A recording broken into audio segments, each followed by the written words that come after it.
ভিডিওটিতে ক্লিক করার জন্য আপনাদেরকে জানাই অসংখ্য ধন্যবাদ। আপনারা দেখছেন আপনাদের প্রিয় YouTube channel West Bengal DA salary. West বেঙ্গলের ডিএর আপডেট এবং বেতন বৃদ্ধির আপডেট প্রত্যেক দিনের জন্য পাবেন, তাই অবশ্যই West Bengal DA salary YouTube চ্যানেলটিকে সাবস্ক্রাইব করে পাশে থাকা বেল আইকনটিতে প্রেস করে রাখুন পরবর্তী নতুন আপডেট পাওয়ার জন্য।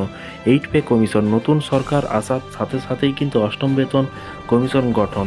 জেনে নিন নতুন বেতনের বড় আপডেট কী বলা হয়েছে, চলুন এক নজরে দেখে নেওয়া যাক। ভারতীয় কেন্দ্রীয় সরকারি কর্মচারীদের জন্য নতুন বেতন কমিশন নিয়ে আলোচনা শুরু হতে যাচ্ছে। সূত্রের খবর অনুযায়ী মোদী সরকার অষ্টম বেতন কমিশন নিয়ে কিন্তু খুব শীঘ্রই আলোচনা পরিকল্পনা করছে।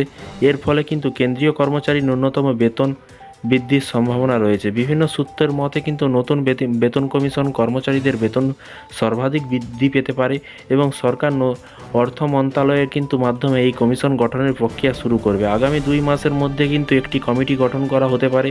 2025 সালের মধ্যে কিন্তু অষ্টম বেতন কমিশন গঠন করার পরিকল্পনা করা হচ্ছে।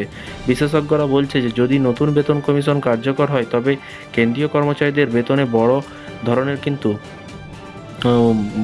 ধরনের কিন্তু একটা বৃদ্ধি হতে চলেছে বা ঘটতে চলেছে। এরই পাশাপাশি বিশেষজ্ঞরা বলছে যদি নতুন বেতন কমিশন গঠন করা হয় তবে কেন্দ্রীয় কর্মচারীদের বেতনে বড় ধরনের আনন্দ ঘটবে এবং ফিডম্যান ফ্যাক্টর 3.86 গুণ বৃদ্ধি এবং মূল বেতনের 44.44% বৃদ্ধির সম্ভাবনা রয়েছে।